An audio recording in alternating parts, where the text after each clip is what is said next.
ණයෙන් නිදහස් වීමට මේ ආකාරයට සිතන්න සහ පොහොසත් වන්න.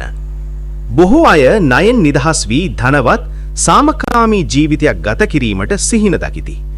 නමුත් සැබෑ මූල්‍ය නිදහස ආරම්භ වන්නේ මුදල් වලින් නොව මනසින්ය. මුදල්, වියදම් සහ වටිනාකම ගැන අප සිතන ආකාරය තීරණය කරන්නේ අප ණයෙහි සිරවී සිටිනවාද නැතහොත් බහුලත්වය කරා නැගී සිටිනවාද යන්නයි.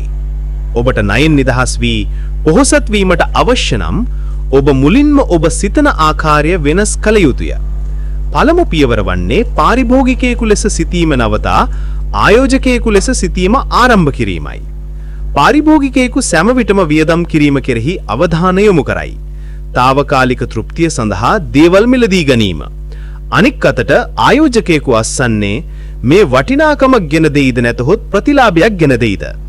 වියදම් කිරීමට පෙර ඔබෙන්ම මෙසේ අසන්න. මෙම මිලදී ගැනීම මාව මගේ ඉලක්ක වෙත සමීප කරනවාද නැතහොත් මාව ණයබරින් කොටු කරනවාද? ඔබ ආයෝජකයෙකු මෙන් සිටීමට පටන්ගත් විට ඔබ මුදල් මෙවලුමක් ලෙස දෙකීමට පටන් ගනී. සැනසුම සඳහා පමණක් නොවේ, නිර්මාණය සහ වර්ධනය සඳහා. ඊළඟට කෘතඥතා සහ තෘප්තිය වර්ධනය කරන්න. බොහෝ ණය උපදින්නේ අන් අයව විශ්මයට පත් කිරීමට හෝ නිමක් නැති අවශ්‍යතා සපුරාලෑමට ඇති ආශාවෙනි. සැබෑ ධනය ආරම්භ වන්නේ ඔබ දැනටමත් ඇති දේ අගය කිරීමෙනි. කෘතඥපූරක මනසක් අනවශ්‍ය දේවල් පසුපස හඹා යන්නේ නැහැ. ඔබ ආශාව පාලනය කරන විට ඔබ ස්වයංක්‍රීයව වියදම් පාලනය කරයි. ධනය ගොඩනගන්නේ වාසනාවෙන් නොවේ, ඒවා ගොඩනගා ඇතින්නේ අනුකූලතාවෙන්. ඔබේ ණය ලියාගන්න, ඔබේ ආදායම නිරීක්ෂණය කර පියවරෙන් පියවර ඒවා ගෙවීමට පැහැදිලි සැලැස්මක් සකසන්න. මුදල් ටිකක් ඉතිරි කිරීම හෝ අනවශ්‍ය වියදමක් කපා හැරීම වගේ කුඩා දෛනික ක්‍රියාවක් පවා කාලයත් සමග විශිෂ්ට ප්‍රතිලාභවලට හේතු වන්න පුරුවන්. හිතෝපදේශ පොතේ මෙසේ සඳහන් වේ. දක්ෂ අයගේ සැලැස්මින් නිසකවම බහුලත්වයට මඟ පාදයි. හිතෝපදේශ 21:5. විනය පිළිවෙලක් ඇති කරයි, පිළිවෙල බහුලත්වය ආකර්ෂණීය කරයි. එසේමයි දීමේ මානසිකත්වය වර්ධනය කරන්න.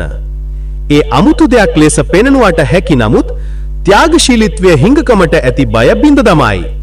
ඔබ දෙන විට ඔබ ප්‍රකාශ කරයි, මුදල් ඔබව පාලනය කරන්නේ නැත යන්න. දෙවියන් වහන්සේ සතුටු සිතින් දෙන කෙනෙකුට ආශිර්වාද කරයි. මින්න දීම ඇදහිල්ලත් සහ ප්‍රේමයෙන් පැමිණෙන බැවින්.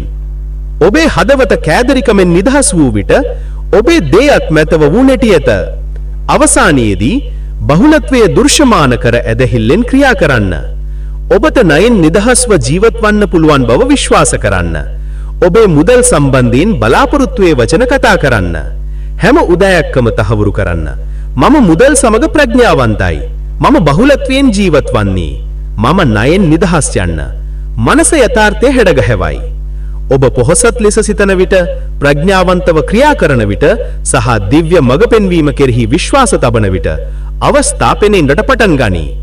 ණයෙන් නිදහස් වීමට ඔබ මුලින්ම ඔබේ මනසින් නිදහස් විය යුතුයි. ඔබ ප්‍රඥාවන්ත භාරකරුවෙකු මෙන් සිතන විට, කෘතඥතාවෙන් ජීවත් වන විට සහ දිව්‍ය මඟ පෙන්වීම කෙරෙහි විශ්වාස තබන විට ඔබ ස්වභාවිකවම සමෘද්ධිය ආකර්ෂණය කරන්නට පටන් ගනී.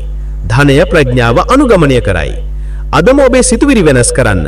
එනම් ඔබේ ජීවිතයත් ඒ ආකාරයෙන්ම වෙනස් වේවි.